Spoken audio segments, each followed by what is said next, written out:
Ahora, comencemos.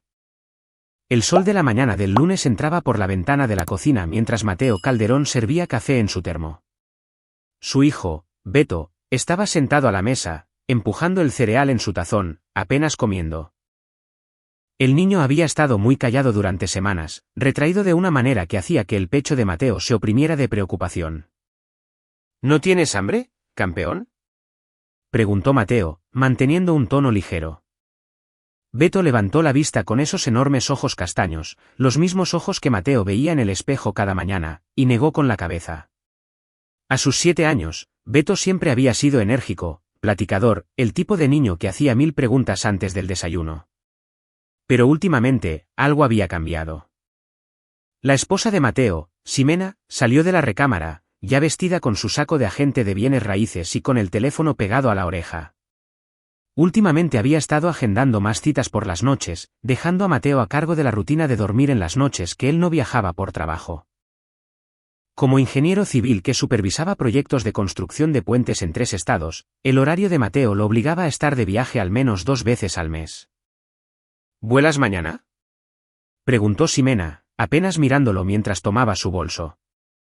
A Monterrey. Regreso el viernes. Mateo estudió su rostro, buscando algo que no podía nombrar. Llevaban casados 9 años, 11 juntos, y en algún punto del último año, ella se había convertido en una extraña. Ya no había besos largos por la mañana. Ya no había pláticas a altas horas de la noche. Solo horarios, logística y el funcionamiento mecánico de un hogar. Puede que Bruno pase por aquí esta semana, dijo Ximena casualmente, revisando su lápiz labial en el espejo del pasillo.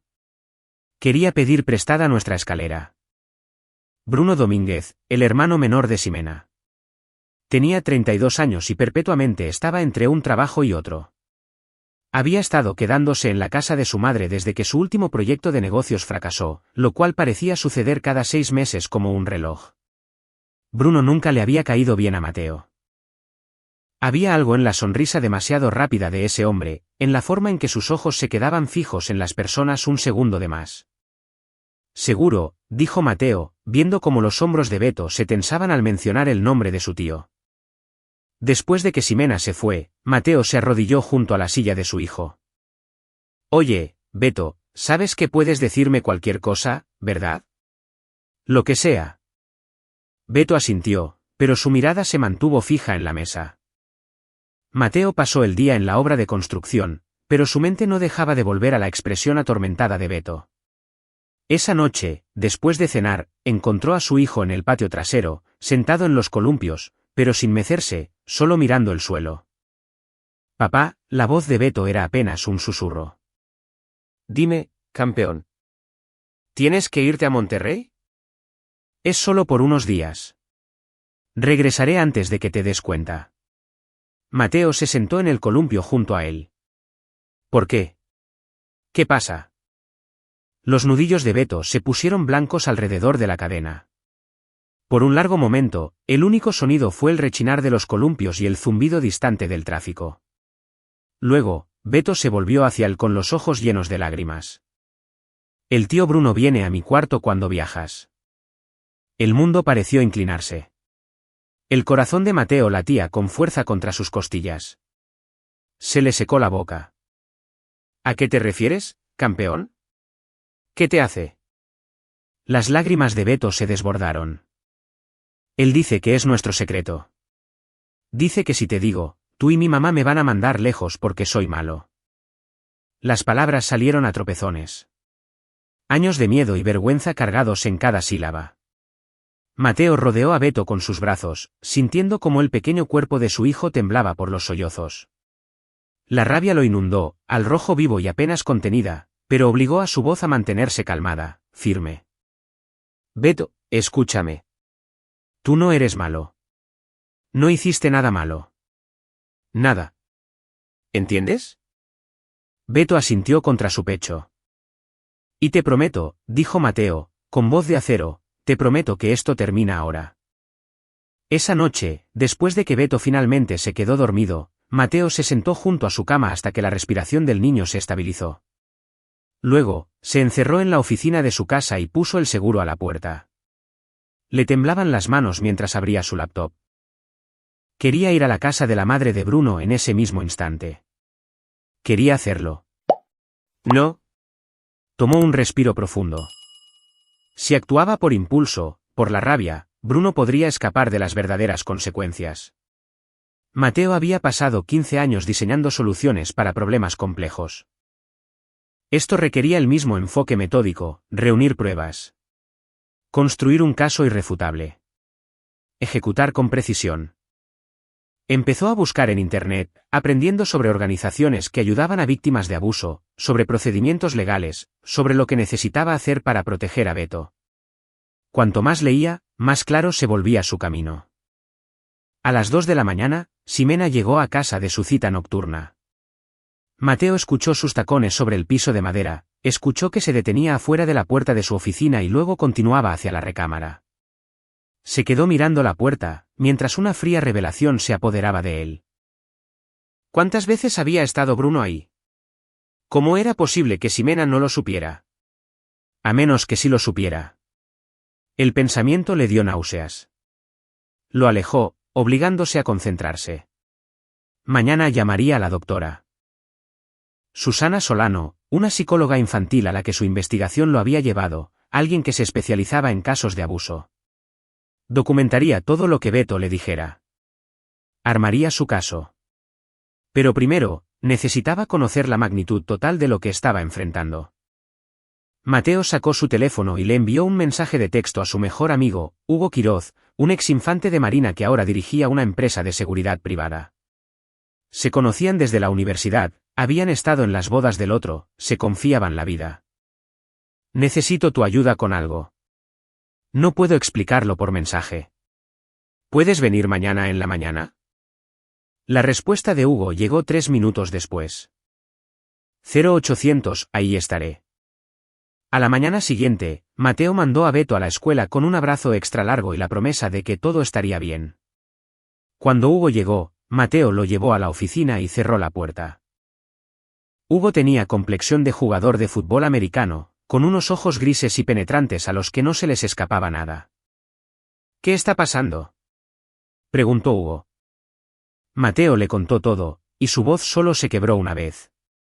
La expresión de Hugo pasó de la preocupación a la sed de sangre en cuestión de 30 segundos. Necesito cámaras, dijo Mateo. Pequeñas, ocultas, de alta calidad. Necesito documentar lo que está pasando.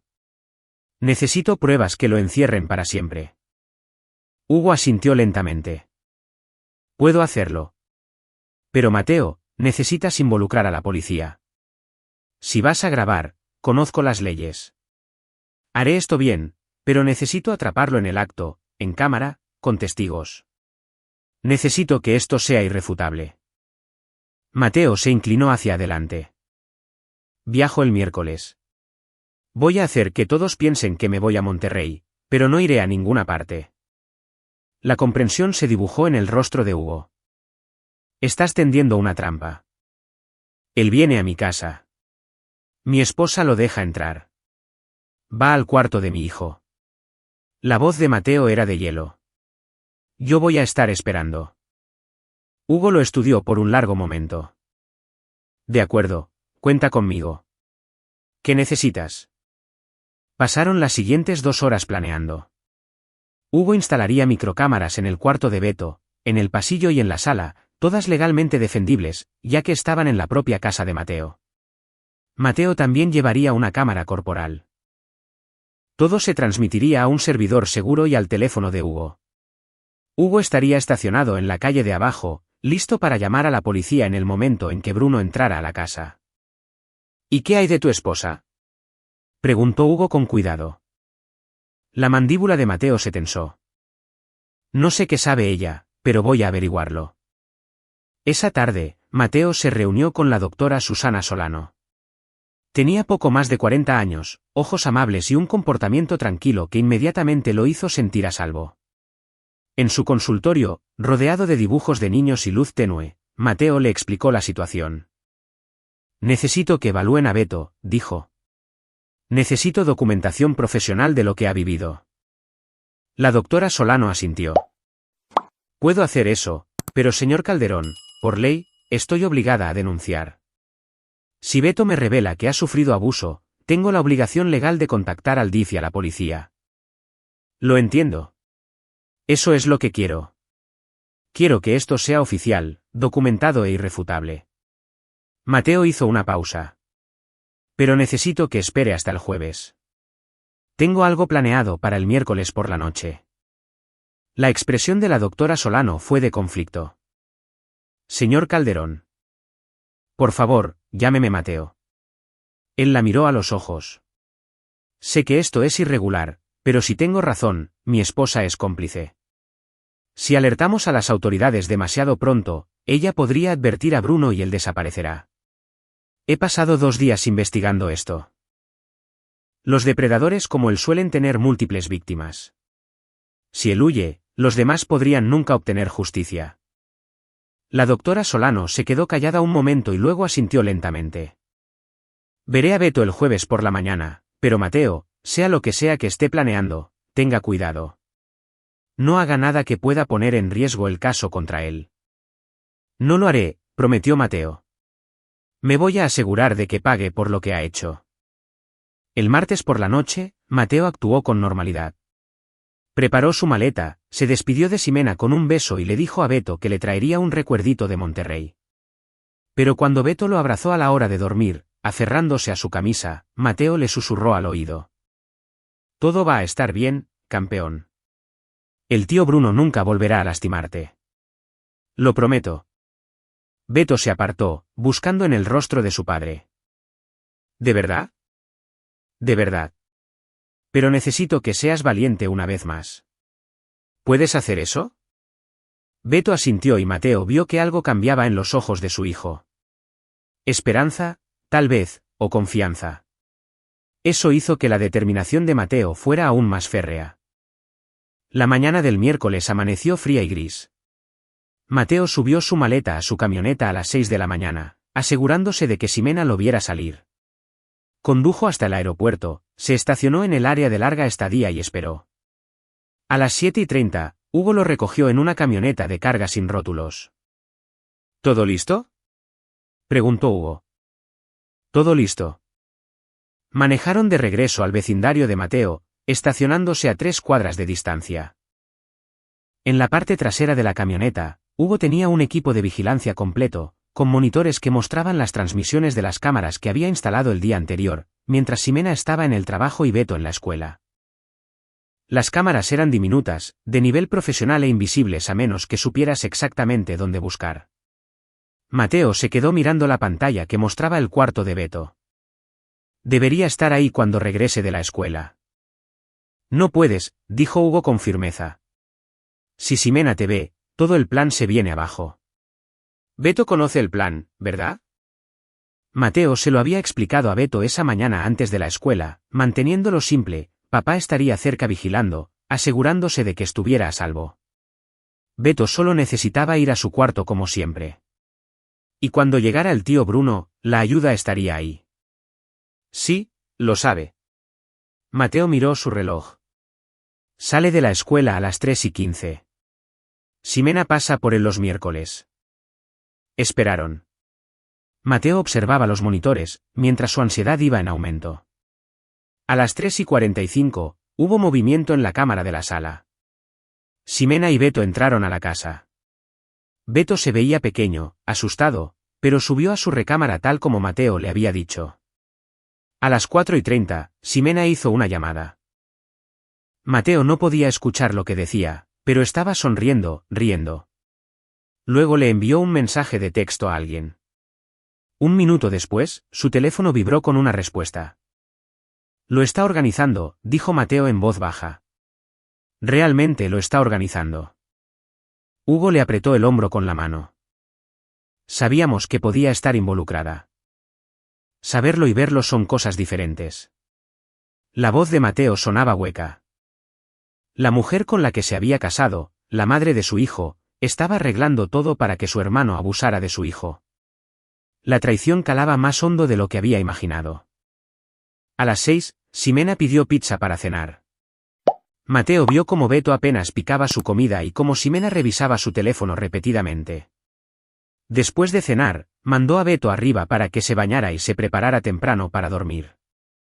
«Es esta noche», dijo Mateo. «Lo está preparando». Hugo revisó su propio teléfono. «Tengo al detective Ernesto Escobar en espera. En cuanto Bruno entre a la casa, lo llamo. Estará aquí en 5 minutos». Bien.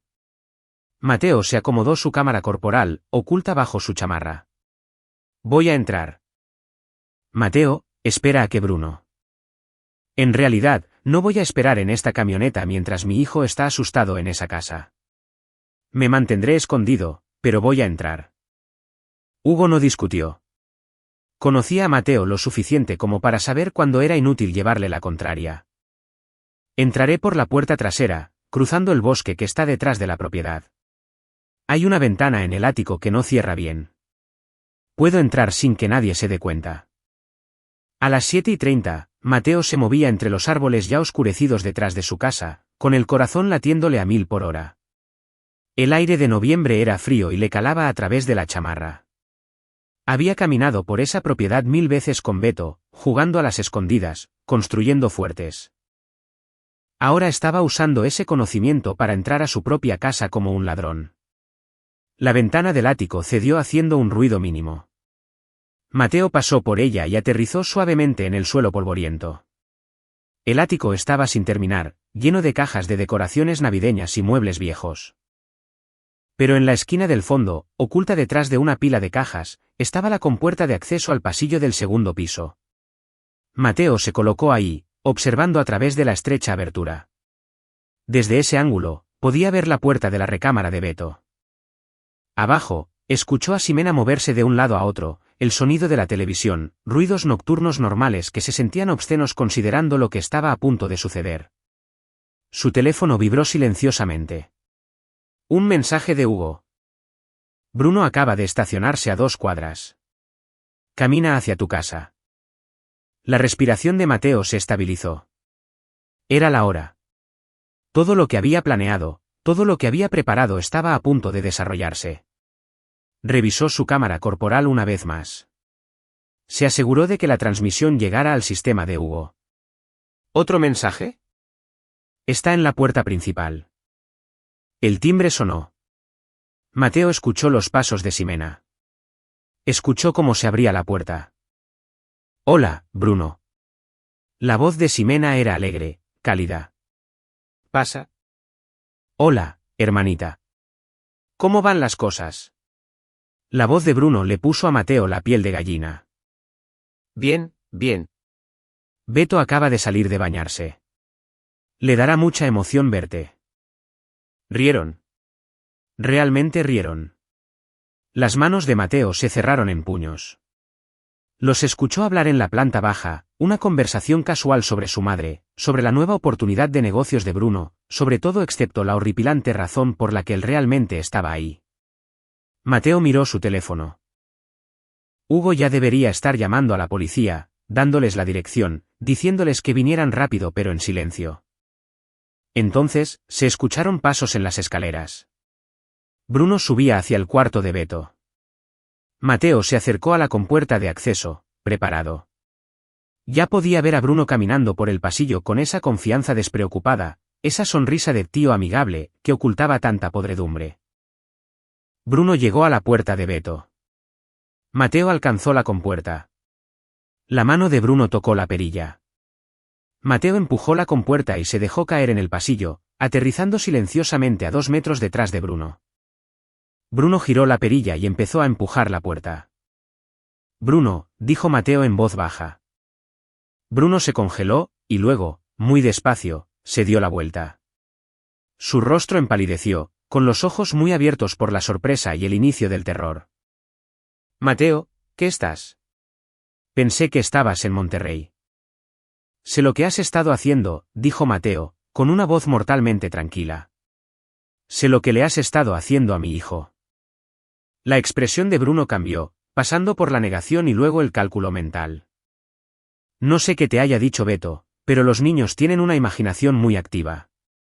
«No». Mateo dio un paso adelante. No te atrevas a intentar mentirme en este momento. ¿Hola? Gritó Ximena desde abajo. Bruno, ¿todo bien? Bruno miró hacia las escaleras, atrapado entre Mateo y el barandal. Mateo, escucha. Hablemos de esto. Ya pasamos la etapa de hablar. Mateo se acercó más. Pero esto es lo que va a pasar, te vas a quedar exactamente donde estás, porque no soy el único que está parado aquí. Bruno frunció el ceño, confundido. Luego sus ojos se abrieron de par en par al escucharlo, múltiples pasos en el porche delantero. El sonido de la puerta abriéndose abajo. Policía, vamos a entrar. La voz del detective Ernesto Escobar resonó por toda la casa. El rostro de Bruno pasó de pálido a ceniciento. Miró a Mateo con un horror naciente. «Me tendiste una trampa», susurró Bruno. «No», dijo Mateo con frialdad. «Protegí a mi hijo». Hay una diferencia. La siguiente hora se desarrolló como una presentación cuidadosamente coreografiada. El detective Escobar, un oficial veterano con 20 años en el departamento, subió las escaleras con otros 2 policías. Mateo se había movido a la recámara de Beto y estaba sentado en la cama, envolviendo a su hijo con sus brazos. Escobar era un hombre alto, con el cabello encanecido y unos ojos agudos e inteligentes. Escuchó mientras Mateo le explicaba todo, la revelación de Beto, la planificación, las cámaras que Hugo había instalado. «Usted grabó su propia casa», dijo Escobar. «Eso es legal». Y tenía sospechas fundadas de que se iba a cometer un delito. «Tengo horas de grabación de las cámaras de los últimos 2 días», dijo Mateo. «Además de mi cámara corporal de esta noche. Todo tiene marca de tiempo y está respaldado en servidores seguros». Escobar asintió con aprobación. Inteligente. La mayoría de la gente en su situación simplemente habría golpeado al tipo hasta dejarlo inconsciente. «Ganas no me faltaron», admitió Mateo en voz baja. «Pero eso no protegería a Beto. Eso no garantizaría que Bruno se fuera a la cárcel para siempre». Abajo, podían escuchar la voz de Ximena elevándose por el pánico. «Debe haber algún error. Bruno nunca lo haría. Es mi hermano. Mateo, diles que esto es una locura». Mateo miró a Escobar. «Mi esposa lo sabía. Ella facilitó esto. Mandó a Beto a dormir temprano, se aseguró de que estuviera listo. Ella dejó entrar a Bruno». «Tendremos que interrogarla por separado», dijo Escobar. «Pero señor Calderón, necesito que entienda algo. Lo que nos ha dado es bueno. Muy bueno. Pero necesitaremos que Beto haga una declaración formal a un entrevistador forense, y eso no va a ser fácil para él». «Lo sé», Mateo abrazó más fuerte a Beto. «Mañana veremos a la doctora Susana Solano. Es psicóloga infantil. ¿Bien? Trabajamos con ella regularmente». Escobar se puso de pie. «Voy a pedirles a los oficiales que pongan a Bruno bajo custodia. Necesitaremos que usted y Beto vayan a la delegación, probablemente mañana». ¿Por esta noche, hay algún otro lugar donde puedan quedarse? ¿Algún lugar donde Beto se sienta seguro? Mateo pensó en la casa de Hugo, y luego negó con la cabeza. «Mi papá vive a 20 minutos de aquí. Beto adora a su abuelo». «Perfecto.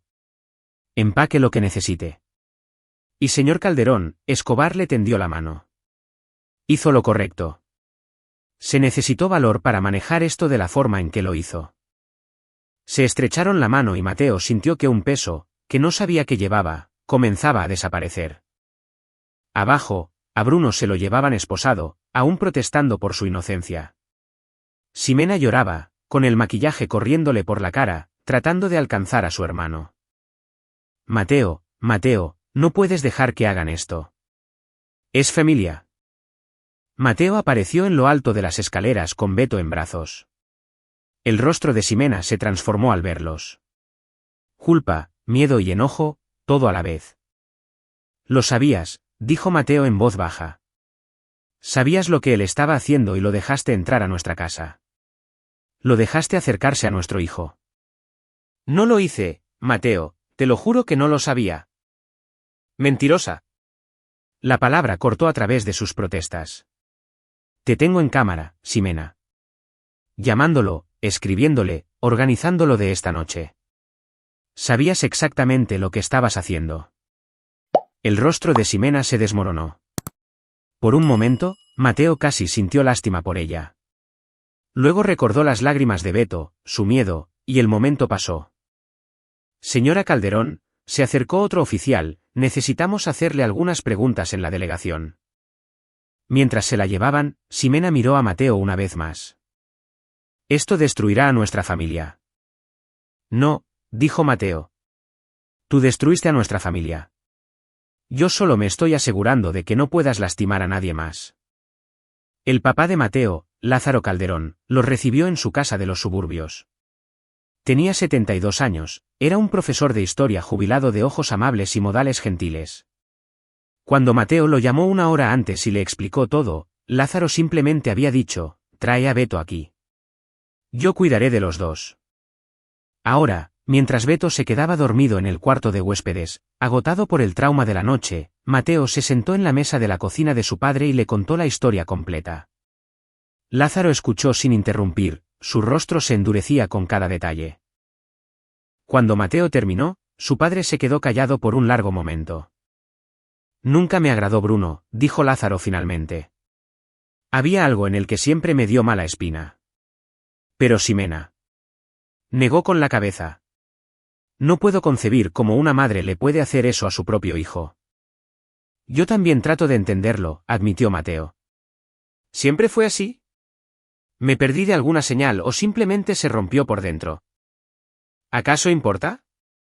Preguntó Lázaro suavemente. El por qué no va a cambiar lo que pasó. Lo importante es que Beto ahora está a salvo, y esos monstruos van a enfrentar las consecuencias. Mateo asintió, pero algo seguía molestándolo. Papá, por la forma en que Bruno se movía por mi casa esta noche, la forma en que actuaba Ximena. Esto no era nuevo. Esto ha estado pasando por un tiempo, y yo viajo 2 veces al mes. ¿Cuántas veces? No pudo terminar la oración. Las matemáticas eran demasiado horribles. Lázaro se estiró sobre la mesa, apretando la mano de su hijo. No puedes torturarte con esas preguntas. Descubriste la verdad y actuaste. Eso es lo que importa. Pero Mateo no podía dejarlo ir.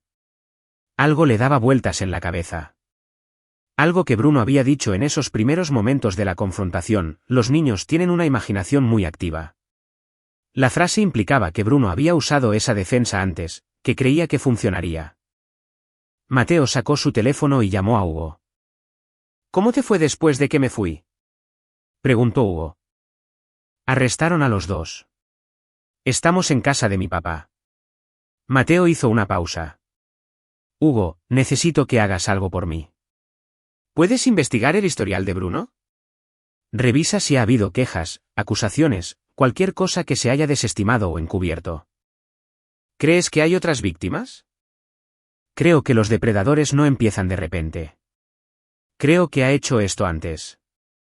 Voy a escarbar en el asunto, prometió Hugo. Descansa, hermano. Has tenido un día infernal. Después de colgar, Mateo fue a ver a Beto una vez más. Su hijo estaba acurrucado bajo las colchas de su abuelo, durmiendo al fin en paz. Mateo se sentó en el borde de la cama, viéndolo respirar, e hizo un juramento silencioso. No solo se aseguraría de que Bruno y Ximena fueran castigados, se aseguraría de que cada persona a la que Bruno hubiera lastimado, obtuviera justicia. A la mañana siguiente, Mateo llevó a Beto a ver a la doctora Susana Solano. El consultorio de la psicóloga se sentía seguro y cálido, lleno de juguetes y libros diseñados para que los niños se relajaran. Al principio, Beto estaba nervioso y se aferraba a la mano de Mateo, pero la doctora Solano fue paciente y amable. Beto, tu papá me dijo que fuiste muy valiente, dijo, sentándose en el suelo con las piernas cruzadas. A veces, cuando nos pasan cosas malas, ayuda a hablar de ellas con alguien que entiende. ¿Te parecería bien si platicamos un ratito? Beto miró a Mateo, quien asintió dándole ánimos. ¿Eso ayudará a atrapar al tío Bruno? Ayudará a asegurarnos de que no pueda lastimarte a ti ni a nadie más, nunca más, dijo la doctora Solano. Al parecer, eso hizo que Beto se decidiera. De acuerdo. Mateo salió a la sala de espera, con el corazón en la garganta. A través de la puerta cerrada, podía escuchar el murmullo de las voces, pero no las palabras. Era la historia de Beto, su momento para contarla, era su trauma el que debía articular. Todo lo que Mateo podía hacer era esperar y confiar en que la doctora Solano lo manejaría con cuidado. 45 minutos después, la puerta se abrió. Beto salió luciendo agotado, pero de alguna manera más ligero, como si se hubiera quitado un peso de encima que había estado cargando por demasiado tiempo. La doctora Solano le dirigió a Mateo una mirada significativa. Beto lo hizo de maravilla, dijo. Fue muy valiente. Escribiré mi evaluación y se la enviaré al detective Escobar y al DIF. Señor Calderón, ¿podría hablar con usted a solas un momento? Mateo acomodó a Beto en la sala de espera con un libro para colorear, y luego siguió a la doctora Solano de regreso a su consultorio. ¿Qué tan malo es?, preguntó él. La expresión de la doctora Solano era grave. Beto reveló haber sufrido abuso sistemático durante aproximadamente 18 meses. Tiene síntomas evidentes de trauma, pesadillas, ansiedad y conductas de evasión. Pero también es sumamente resiliente, y creo que eso es gracias a usted. Se siente seguro con usted. Confía en usted. 18 meses, susurró Mateo. Dios mío. Hay algo más. La doctora Solano vaciló. Beto mencionó que su tío a veces hablaba de otros niños. Nunca dijo quiénes, pero insinuaba que Beto no era el único. Decía que era especial, que Beto debía sentirse afortunado. Mateo sintió asco. Así que hay otros. Es posible. Lo he anotado en mi reporte. La policía investigará. Mientras Mateo llevaba a Beto de regreso a casa de su padre, su teléfono sonó. Era Hugo. Encontré algo, dijo Hugo sin preámbulos. Hace 3 años, Bruno trabajó como entrenador de fútbol para una liga juvenil. Hubo una queja de unos padres sobre un comportamiento inapropiado con uno de los niños. La liga hizo una investigación interna, determinó que no había pruebas suficientes y lo despidieron discretamente. Sin reporte policial, sin antecedentes públicos. Solo lo encontré porque conozco a alguien que trabajaba ahí. ¿Quién era el niño? La familia se mudó de estado antes de que se pudiera proceder. Pero Mateo, hay más. Hace 5 años, Bruno fue voluntario en un campamento de verano. Otra queja. Mismo resultado, investigación interna, despido discreto. Ninguna consecuencia real. Tiene un patrón. Las manos de Mateo se apretaron contra el volante. ¿A cuántos niños, Hugo? ¿A cuántos ha lastimado? No lo sé, pero voy a averiguarlo. Y creo que deberías decirle al detective Escobar lo que estamos descubriendo. Esa misma tarde, Mateo se reunió con Escobar en la delegación de policía. Llevó copias impresas de todo lo que Hugo había descubierto, junto con la información de contacto de las organizaciones donde Bruno había sido despedido. Escobar estudió los documentos y su expresión se ensombreció. Este infeliz ha estado haciendo esto durante años, y nadie lo detuvo, dijo Mateo. Porque nadie quería el escándalo. Era más fácil simplemente dejar que se fuera al siguiente lugar, a la siguiente víctima. Eso cambia ahora, dijo Escobar con firmeza. Vamos a rastrear cada queja, cada incidente. Vamos a encontrar a esas otras víctimas y les daremos la oportunidad de alzar la voz. Se le acabó el escondite a Bruno Domínguez. ¿Y Ximena?, preguntó Mateo. Está siendo acusada como cómplice. Tenemos pruebas de que facilitó a sabiendas el acceso a un menor para el abuso sexual. Pero seré honesto contigo, probar lo que ella sabía en contraste con lo que sospechaba es complicado. Un buen abogado defensor podría lograr que se reduzcan esos cargos. Eso no es suficiente, dijo Mateo, con la voz dura. Ella no solo sospechaba. Ella lo sabía. Y no solo no protegió a Beto, ella activamente ayudó a Bruno. Entiendo tu enojo. Pero el sistema legal. El sistema legal es la razón por la que Bruno pudo hacer esto durante años, lo interrumpió Mateo. Las organizaciones lo protegieron. Los padres fueron silenciados con dinero o convencidos de retirar las quejas. El sistema le falló a cada una de sus víctimas. Escobar se quedó callado un momento. No te equivocas, pero ¿qué estás sugiriendo? Mateo se inclinó hacia adelante. Quiero a cada víctima. Quiero a cada familia que fue silenciada. Quiero que sepan que ahora pueden dar un paso al frente. Que se les va a creer. Que por fin hay una oportunidad de obtener verdadera justicia. Y quiero que Ximena enfrente a cada uno de ellos y vea lo que costó el haber protegido a Bruno. Una lenta sonrisa cruzó el rostro de Escobar. ¿Quieres armar un caso tan aplastante que ningún abogado defensor pueda negociar una reducción de condena? Exactamente. Eso tomará tiempo. Víctimas esparcidas por diferentes estados. Algunas que quizá no quieran revivir su trauma. Entonces ayúdame a encontrarlos, dijo Mateo. Usa tus recursos, tus contactos. Yo usaré los míos. Entre las habilidades de investigación de Hugo y tus canales oficiales, podemos localizar a esas familias. Escobar lo estudió por un largo rato. ¿Sabes? La mayoría de la gente en tu situación se conformaría con solo ver arrestado a su propio agresor. Querrían seguir adelante, proteger a su hijo de más traumas. Beto nunca podrá seguir adelante del todo si sabe que su agresor salió libre con una condena leve. O si hay otros niños por ahí que siguen sufriendo porque no hicimos lo suficiente para detener a Bruno de una vez por todas. Mateo lo miró directamente a los ojos. Quiero que mi hijo vea que cuando alguien hace algo tan malvado, hay consecuencias reales, no solo una palmada en la mano y un acuerdo confidencial. De acuerdo, dijo Escobar, tomando la decisión. Cuenta conmigo. Vamos a destruir la vida de este bastardo de la misma forma en que él destruyó a esos niños. Durante las siguientes 2 semanas, Mateo se convirtió en un hombre obsesionado. Contrató a un investigador privado para que trabajara junto a Hugo rastreando cada lugar donde Bruno había trabajado o sido voluntario en los últimos 15 años. Descubrieron un patrón perturbador. Bruno buscaba organizaciones que trabajaran con niños vulnerables, programas para jóvenes marginados de la ciudad, campamentos para familias de bajos recursos, actividades extraescolares en vecindarios problemáticos. Acechaba a niños cuyos padres tal vez no tenían los recursos o los conocimientos para defenderse. Pero esos padres tenían una cosa con la que Bruno no contaba, querían justicia. La primera familia que Mateo contactó fueron los Reyes. Guillermo Reyes padre y su esposa habían presentado una queja cuando Bruno era entrenador de fútbol.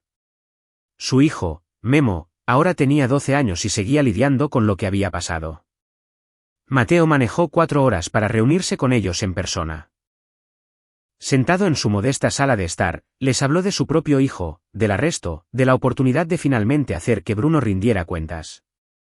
Nos dijeron que no había pruebas suficientes, dijo Guillermo padre, con voz amarga. Nos hicieron sentir como si fuéramos unos revoltosos por siquiera hacer preguntas. Yo les creo, dijo Mateo con simpleza.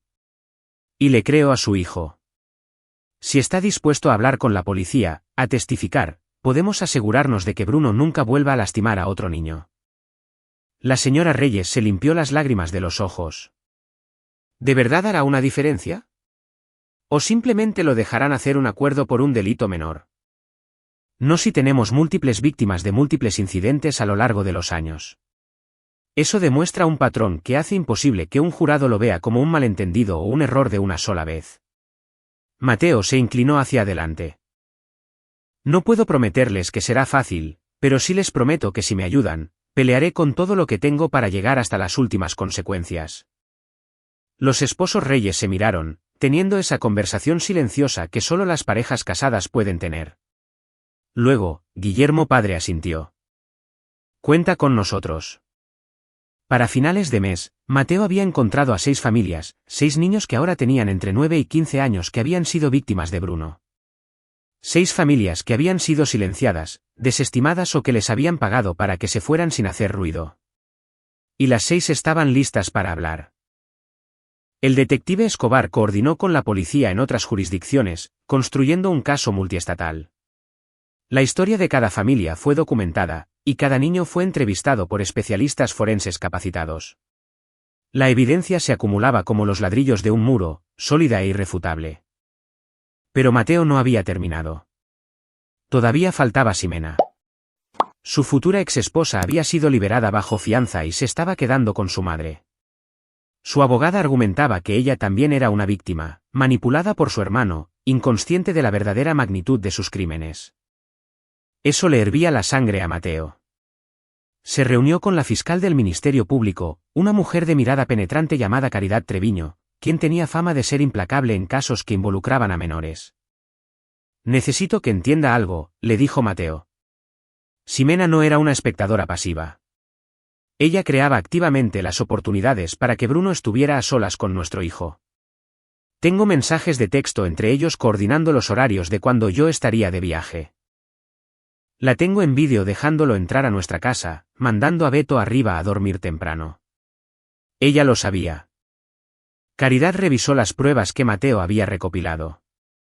Esto es abrumador, pero su abogada argumentará que estaba en negación, que no podía enfrentar la verdad sobre su hermano. Entonces quitémosle esa defensa. Mateo sacó otra carpeta. Contraté a un contador forense. Bruno ha estado desempleado durante los últimos 3 meses, pero ha estado pagando la renta, comprando aparatos electrónicos costosos, e incluso hizo un viaje a Cancún el mes pasado. El dinero ha salido de Ximena. Ella lo ha estado manteniendo económicamente. Así que tenía un motivo para protegerlo.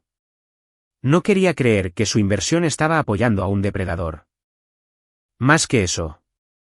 Si podemos demostrar que ella sabía lo que él estaba haciendo y aún así le daba dinero, aún así le daba acceso a nuestra casa, eso demuestra una decisión deliberada. Eso no es negación. Eso es complicidad. Caridad sonrió sombríamente. Usted debió ser abogado, señor Calderón. Solo soy un padre que quiere justicia para su hijo. Bueno, pues la está consiguiendo.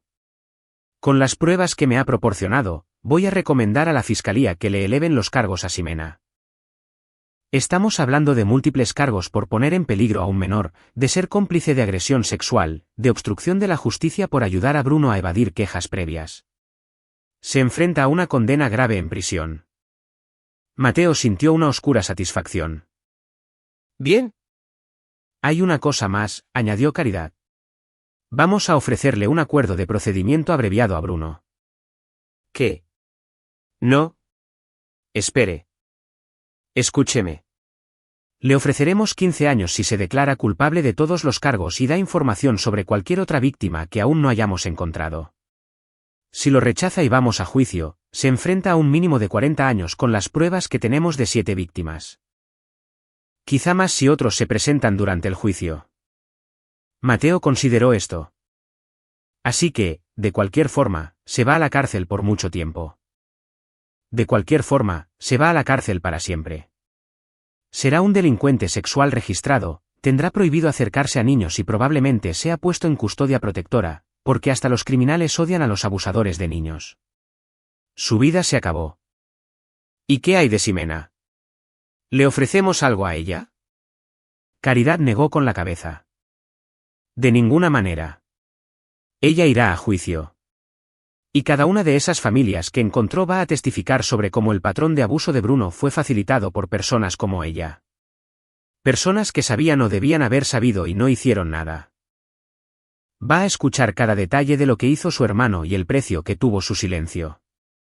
Mateo asintió lentamente. Eso era lo que quería. No solo castigo, sino que rindiera cuentas. Un momento en el que Ximena tuviera que enfrentar todo el peso de sus decisiones. La audiencia preliminar se llevó a cabo 6 semanas después del arresto de Bruno.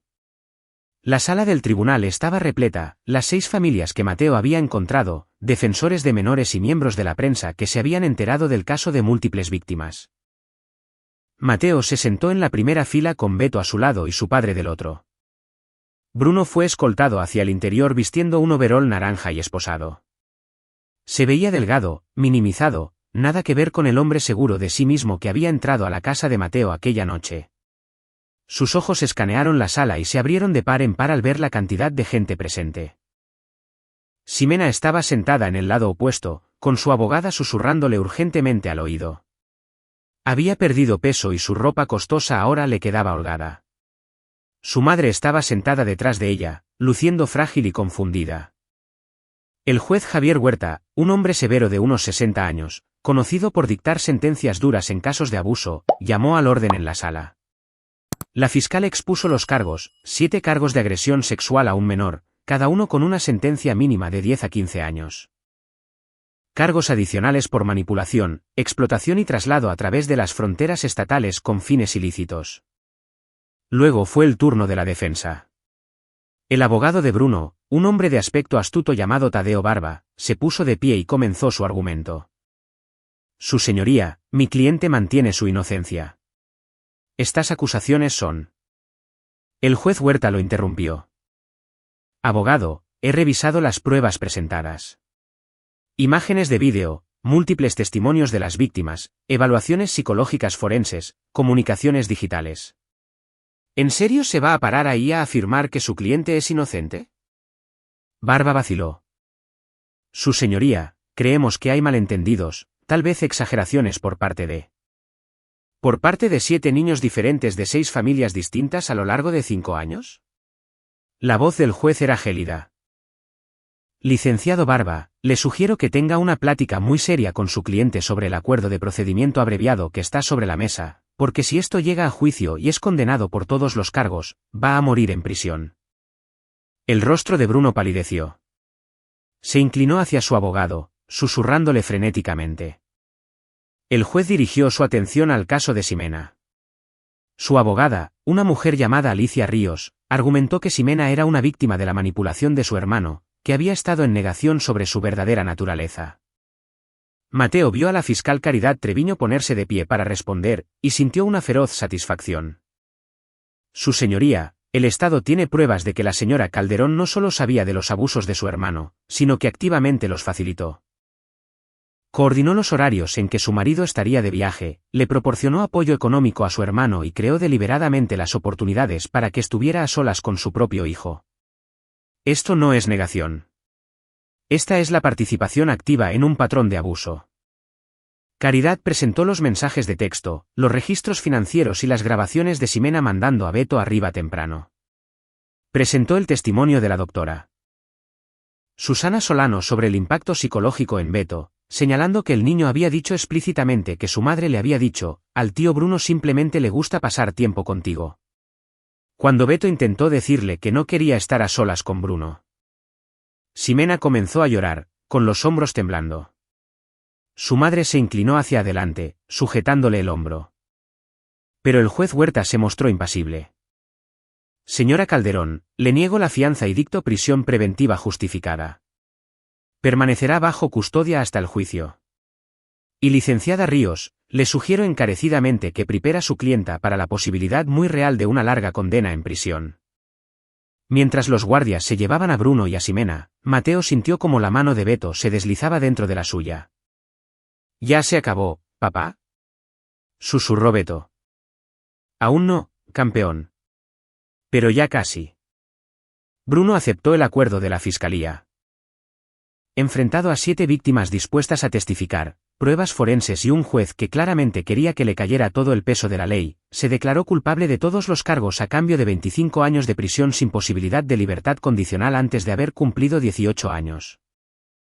Estaría en sus 50 cuando saliera, siendo un delincuente sexual registrado con la prohibición de volver a acercarse a menores. Pero Ximena se negó a declararse culpable. Su abogada la convenció de que un jurado podría compadecerse de una madre que había sido engañada por su hermano. Mateo sabía que no sería así. Caridad Treviño iba a despedazar esa defensa. El juicio comenzó en una fría mañana de enero, 3 meses después del arresto. La estrategia de la fiscalía fue metódica y brutal.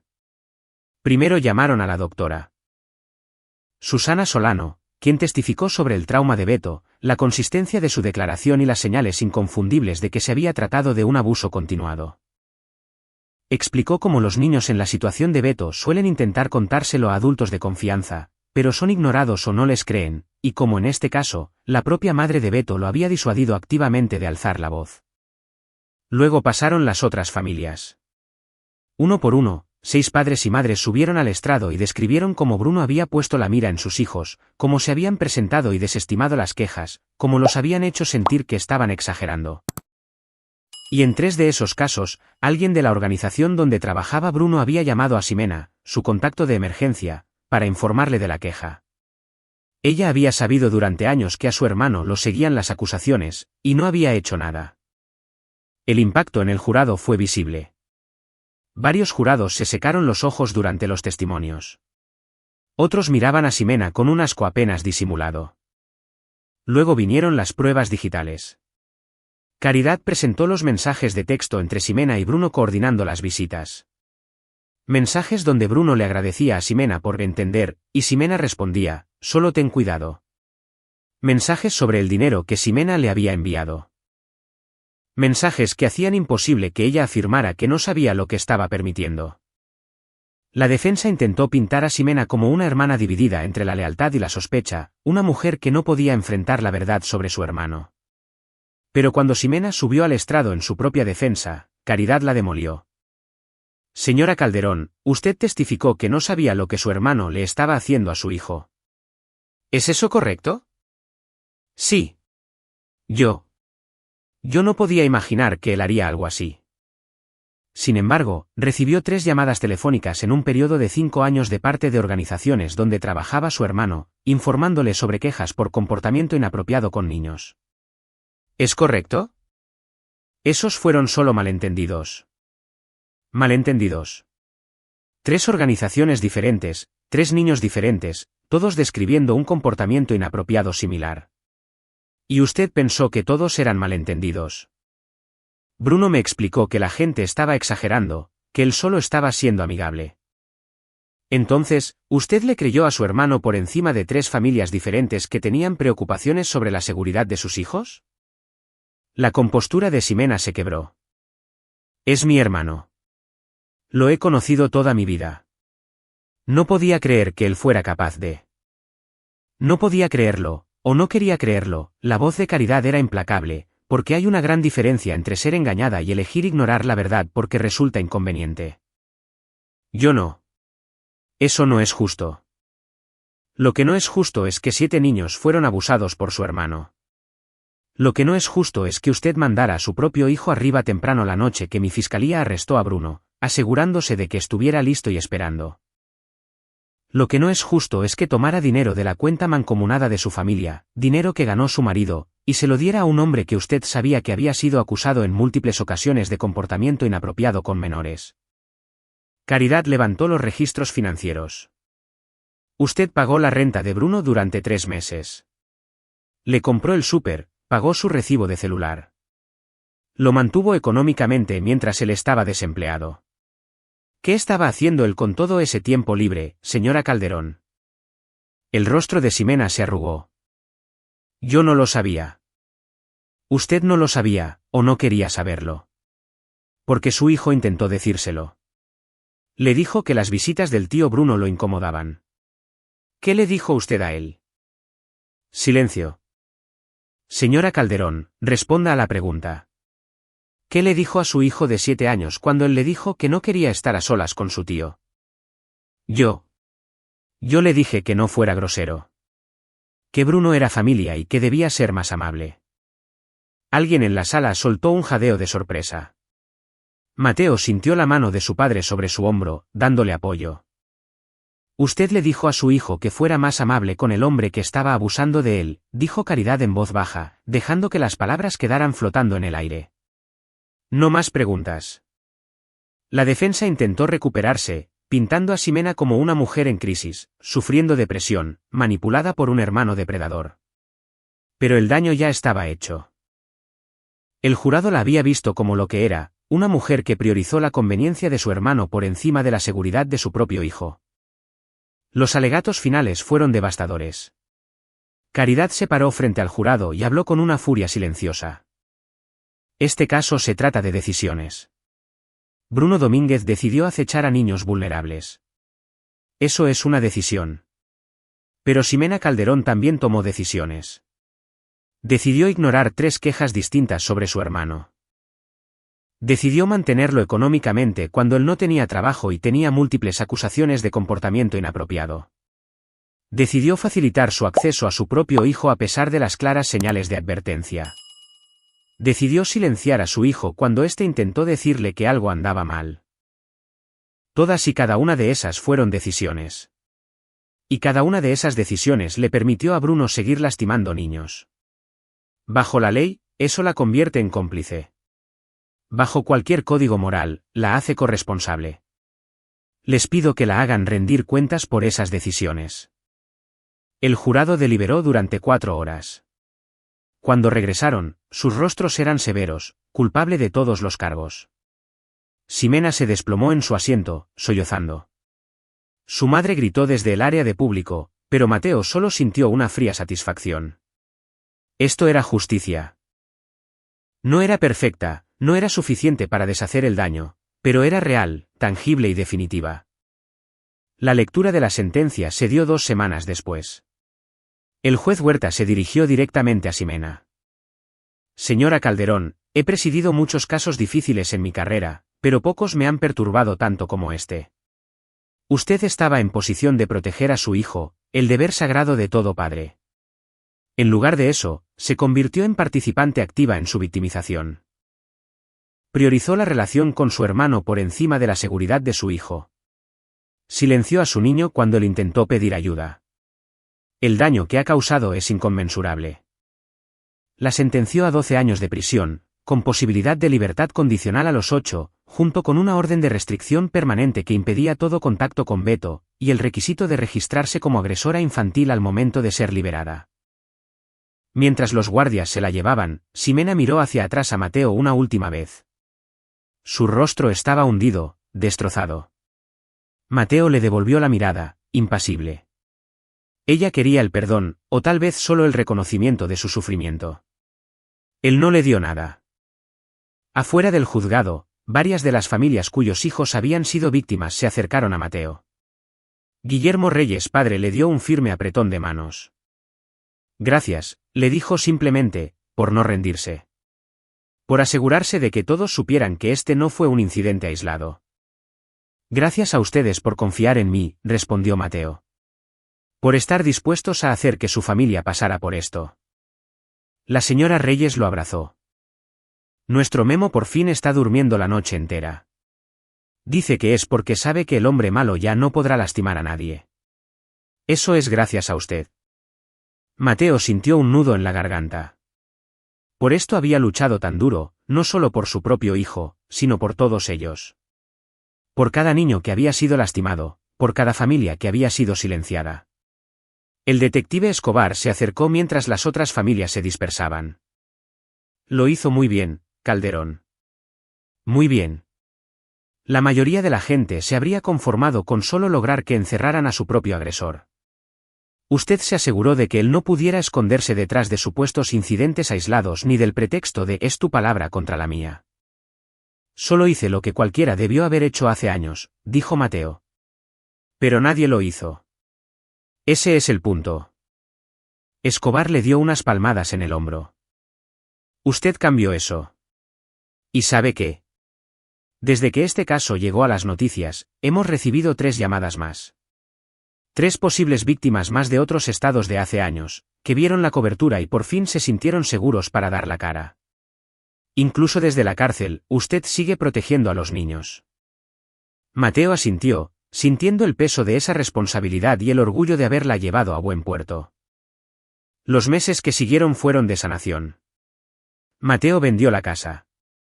Ni él ni Beto soportaban vivir ahí nunca más, y compró un lugar más pequeño, más cerca de su padre.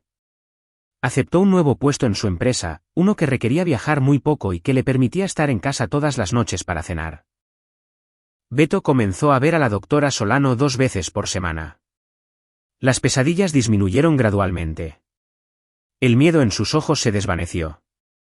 Poco a poco y con cuidado, volvió a ser un niño otra vez, jugando con sus amigos, riéndose de los chistes, enseñándole a Mateo sus dibujos de la escuela.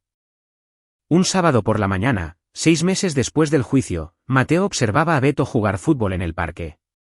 Su hijo corría con los otros niños, con la cara enrojecida por el esfuerzo y la alegría. Era la primera vez que Beto accedía a unirse a un equipo, y Mateo había investigado cuidadosamente a cada entrenador, a cada voluntario, asegurándose de que su hijo estuviera a salvo. Hugo lo alcanzó al lado de la cancha con 2 cafés en la mano. Lo está haciendo genial. Sí, coincidió Mateo, aceptando el café. Así es. Ambos lo estamos haciendo. ¿Supiste que transfirieron a Bruno a máxima seguridad? Resulta que incluso en prisión los abusadores de niños no son nada populares. Ahora está en custodia protectora, 23 horas al día en una celda. Viviendo el sueño. Mateo sintió una oscura satisfacción. ¿Y Ximena? Penal femenil de mínima seguridad al norte del estado. Según mi contacto ahí, se mantiene aislada. Las demás reclusas saben lo que hizo. No se meten con ella, pero tampoco le dan precisamente la bienvenida. Se rumora que cumplirá los 12 años completos. No es probable que la Junta de Libertad Condicional se compadezca de alguien condenada por facilitar el abuso infantil. ¡Qué bueno! Mateo le dio un sorbo a su café. ¿Sabes qué es lo más raro? Que ya ni siquiera la odio. Al principio sí, pero ahora. Nada. No significa nada para mí. Es una extraña que tomó decisiones terribles y que está pagando por ellas. Probablemente sea lo más sano, observó Hugo. Odiar quita mucha energía. Es mejor poner esa energía en Beto. Vieron el partido en un cómodo silencio. Beto metió un gol e inmediatamente volteó a ver hacia un lado de la cancha. Su rostro se iluminó al ver a Mateo echándole porras. ¡Ey, papá! Gritó Beto. ¿Lo viste? Lo vi. Gran trabajo, campeón. Más tarde esa noche, mientras Mateo arropaba a Beto en la cama, su hijo lo miró con ojos serios. Papá, ¿te puedo hacer una pregunta? Siempre. ¿Eres feliz? O sea, feliz de verdad. Mateo consideró la pregunta. Su matrimonio había terminado en traición. Había descubierto que su esposa había ayudado a un depredador a abusar de su hijo. Había pasado meses construyendo un caso, testificando, reviviendo el trauma. Bajo cualquier métrica, el último año había sido un infierno. Pero miró a Beto, a salvo, sanando, empezando a sonreír de nuevo. Pensó en las otras familias, en los otros niños que también estaban sanando porque él se había negado a dejar que Bruno se escondiera. Pensó en las nuevas llamadas que aún seguían llegando de víctimas que encontraban su voz. Sí, campeón. Lo soy. ¿Y tú? Beto lo pensó. Creo que sí. Digo, a veces sigo teniendo pesadillas, y a veces extraño a mi mamá, aunque sé que lo que hizo estuvo mal. Pero en su mayoría. En su mayoría, solo me da gusto que ya haya terminado. Y me da gusto tenerte a ti y al abuelo. Siempre nos vas a tener, prometió Mateo. Siempre. Lo sé. Beto bostezó. Papá, eres como una especie de superhéroe, ¿lo sabías? Mateo soltó una suave risa.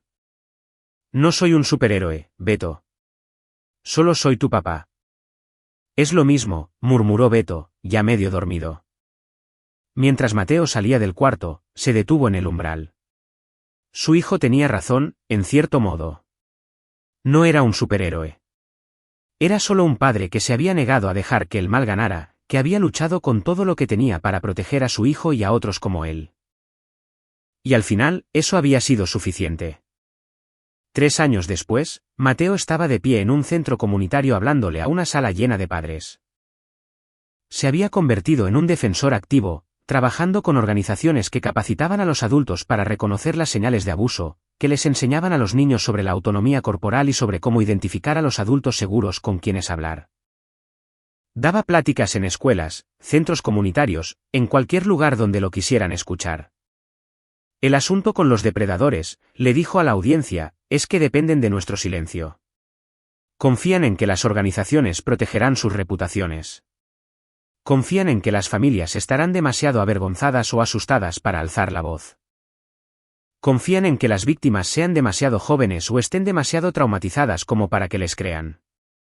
Pero cuando nos negamos a guardar silencio, cuando nos unimos y exigimos que se rindan cuentas, ellos ya no pueden esconderse más. Después de la presentación, una mujer se le acercó vacilante.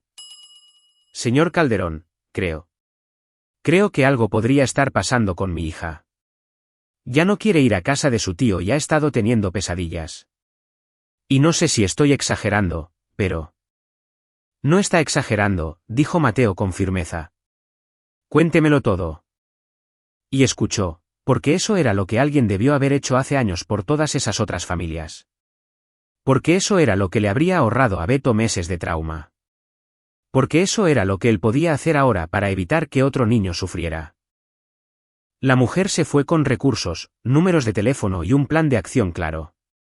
Mateo la vio alejarse, sintiendo ese familiar sentido de propósito.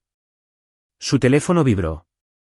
Un mensaje de Beto, que ahora tenía 10 años, no olvides que hoy tenemos mi obra de teatro en la escuela. 7 de la tarde. Mateo sonrió y le respondió, no me la perdería por nada del mundo. Se le había dado una segunda oportunidad para ser el padre que Beto merecía, para proteger a otros niños, para convertir su peor pesadilla en algo con significado. No la iba a desperdiciar. Mientras manejaba de regreso a casa a través del tráfico de la tarde, Mateo pensó en lo lejos que habían llegado. Bruno estaba cumpliendo su condena y seguiría tras las rejas hasta que Beto fuera un adulto. Ximena había cumplido 8 años y había sido liberada bajo libertad condicional, pero la orden de restricción seguía vigente. Se había mudado a otro estado y había empezado a usar su apellido de soltera, tratando de reconstruir una vida mientras cargaba con la mancha permanente de su condena. ¿Y Beto? Beto estaba prosperando. Era un estudiante de cuadro de honor, mediocampista titular en su equipo de fútbol, un niño feliz con buenos amigos y grandes sueños. El trauma siempre sería parte de su historia, pero no lo definiría. Él era más que lo que le había pasado. Ambos lo eran. Mateo se estacionó en la entrada de su casa. No la casa donde se había desatado la pesadilla, sino su verdadero hogar, lleno de luz, risas y sanación. A través de la ventana, podía ver a su padre ayudándole a Beto con el disfraz para la obra. Ambos se estaban riendo de algo. Esa era la victoria. No los arrestos, ni las condenas, ni las sentencias de prisión, aunque esas importaban. La verdadera victoria era esto, la risa de Beto, su inocencia recuperada lentamente, su confianza en el mundo restaurada poco a poco. La verdadera victoria era que cada noche Beto se iba a dormir seguro, y cada mañana se despertaba amado. Mateo había enfrentado lo peor que un padre podía descubrir y había contraatacado con todo lo que tenía. Había convertido el dolor en un propósito, el trauma en la defensa de otros. Se había asegurado de que su hijo y otros 6 niños supieran que la justicia era posible, que se podía confiar en los adultos para protegerlos, que alzar la voz importaba. Había ganado, no de manera perfecta, no sin cicatrices, pero sí de forma definitiva. Y pasaría el resto de su vida asegurándose de que esa victoria significara algo. Por Beto, por cada niño que diera un paso al frente, por cada familia que se rehusara a guardar silencio. Cuando Mateo entró a su casa y Beto corrió a abrazarlo, parloteando emocionado sobre la obra de la escuela, sintió una paz que creyó que tal vez nunca volvería a sentir. Habían sobrevivido, habían sanado, habían ganado, y eso lo era todo. Aquí es donde nuestra historia llega a su fin. Comparte tu opinión en la sección de comentarios. Gracias por tu tiempo. Si disfrutaste de esta historia, por favor, suscríbete a este canal.